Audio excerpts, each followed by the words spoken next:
All right. This is a continuation of a two-part series in response to Mr. Richard Hunter, Colonel Madbadvoodo, and it is in regards to his dislike about certain policies of Dr. Ron Paul and other libertarians. Now, if you missed part one, please take a moment and go and watch part one. Also, if you haven't watched Madbadvoodo's video, please do so, both parts. Um, I I want to open up this video by saying, one, I am very, very, very thankful to have peers on this YouTube that have differing points of view and the courage and also the eloquence to express those differences of opinion, and I very, very much cherish that. Uh, to have a person who can eloquently speak their criticisms of a person and feel free to do so is, I believe, what the First Amendment is about. It is about coming to a better opinion, and we're both the better for it. The tricky part of that is both sides have to listen. You can't just get all mad and thumb down it in the essence that it'll just go away. You know, you can't like flag something as inappropriate just to shut a person up. That's not what that's for, and that's not what makes our nation great.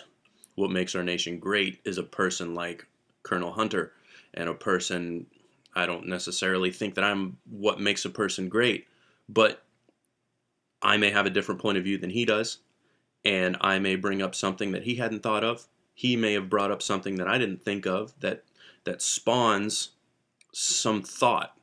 That is what makes for a great nation.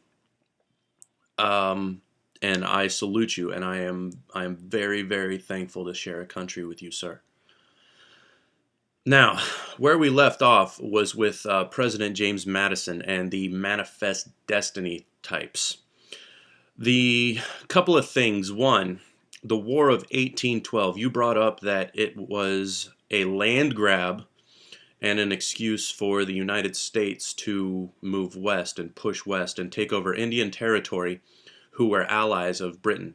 And as we were authorized to go to war with Britain, we could go ahead and move and expand. So areas like Mississippi, the areas further west of Tennessee and further south.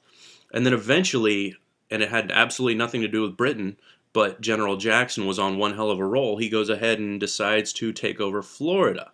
Now that brings us into my category of my modern history studies, which is that of Florida history. I love my state, and I love my home. But he goes ahead and occupies Florida from Spain. I mean, we're just on a roll here.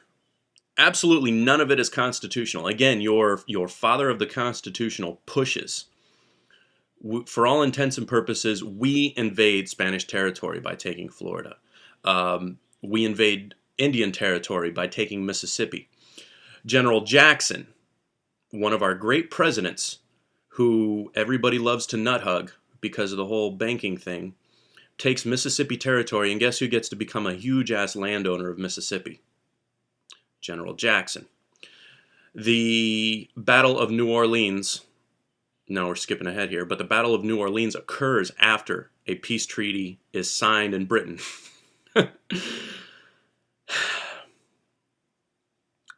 So General Jackson conducts the Battle of New Orleans while we are no longer at war.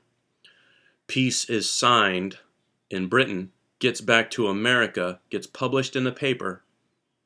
The exact same headlines has General Jackson victory, Battle of New Orleans, and peace treaty signed by Britain.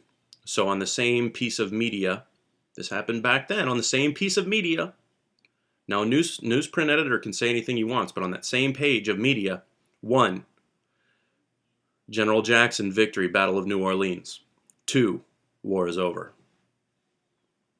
The timeline is totally off, but we had a graphical demonstration of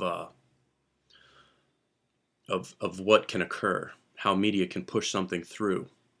General Jackson goes on to conduct a Democratic campaign, and after two attempts, gets the House of Representatives process going once more, and actually becomes perhaps one of our first nationally elected presidents. Now, moving back, Louisiana Purchase. We give an asshole, that is Emperor Napoleon Bonaparte, we give an asshole a poo ton of gold for the Louisiana Purchase. And then we go ahead and push further west. So for all intents and purposes, we support one of the great tyrants of the 19th century because he served our purposes.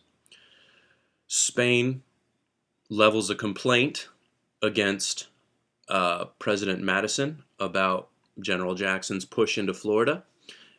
General Madison, or not General Madison, but President Madison responds with, "We suggest that if that is the case and you wish to defend your border, then you deploy a force sufficient to secure that territory." This is all part of the dirty part of American history and the dirty part of Manifest Destiny. My point that I'm getting at as I'm moving along, history judges these things kindly. The Louisiana Purchase includes the Black Hills area, where if you look at the value of silver and the value of gold on a historical chart, the discovery of the New World, the Black Hills and areas west forever changed the value of precious metals. And it was because we had those metals, and it was a matter of luck that these territories had such precious commodities within them that we became such a great nation. Fast forward to the push and the taking of California, and romancing Texas and supporting their independence, and then having them go into the States, further increases our oil reserves. Same goes for California and Los Angeles. And man, it's just another case of the right things at the right time. And America has been amazing in its luck. These men, though, they lived in the moment.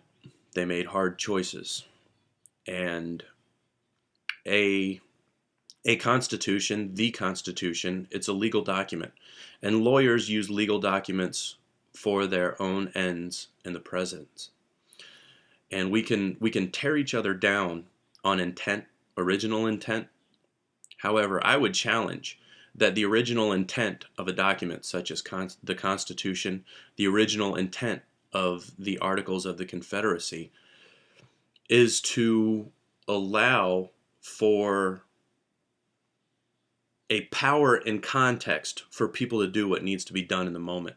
And hopefully not allow so much power that we take a wrong turn. I can explain that better later on, but let's continue to move forward.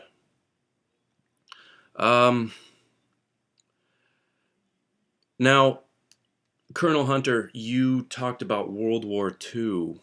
However, you totally skipped over World War I. The Treaty of Versailles caused World War II because we punched Germany in the nuts so freaking hard that they turned to mush, okay? The Treaty of Versailles also divided up Mideast territories, areas such as Israel against Palestine. We chopped up the Ottoman Empire and split it up into small countries that had no prayer of sustaining themselves. So the Treaty of Versailles ended up being a land grab. The Treaty of Versailles ended up being a land grab that has caused much of what we're seeing in the Mideast today. Look at it in historical context. You can't skip over World War I. You can't skip over the Treaty of Versailles. This is the war to end all wars. it was a mess when everybody went to that table at the Treaty of Versailles. Now, how did we end up there? Woodrow Wilson, the president at that time, started the League of Nations, and this idea of global liberalism. And it is an empirical view to a fault, in my opinion. The United States never joined the League of Nations that Woodrow Wilson started. However, what Woodrow Wilson was able to do is repeal, or not repeal, but the 16th and 17th Amendment, and establish of a national income tax. Now, not a big deal, right? Because we do have the power to levy taxes. However, what's up with a president being able to actually take down an important tier of the checks and balances of the United States of America, and then establishing a global entity that, later on went on to become the United Nations, that has some, terrifying global policies. So the idea of sovereignty was actually began to be severely eroded on a modern level. Now, it had always, we always ended up being a global player, but our national sovereignty was severely eroded after World War I. As far from an isolationist standpoint, we became a global player, and then eventually a police force for the world. Now, what does that have to do with Dr. Paul? Personally, he's a smart man, and he's making a play for the presidency. I like him. I like him a lot. And what I like about him doesn't have anything to do with a global or an isolationist policy. I like him from the standpoint of he's the only economist that's running at the moment. Now you take a Ross Perot, who's nothing more than a technocratic president. Maybe he knows economy, maybe he doesn't. Just because a person's wealthy doesn't mean they understand economy. They just understand how to win the game. We don't need a person who knows how to win the game. I feel that we could use an economist at the higher level. So either Dr. Paul as president or Dr. Paul as Secretary of the Treasury. I don't know.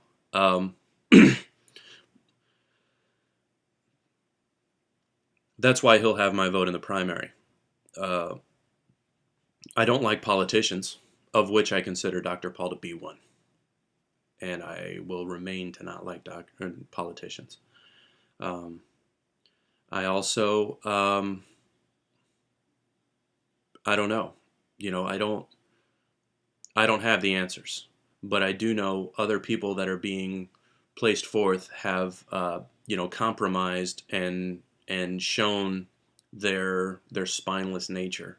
I also like Dr. Paul in that I feel he's the type of person that if you ask him a question, he would give you the answer, and he would do what he does with purpose. And I will respect that. The other stuff is a bit of conjecture, and again, I very much appreciate your videos and your courage to state your position on Dr. Paul and his place in the Republican Party.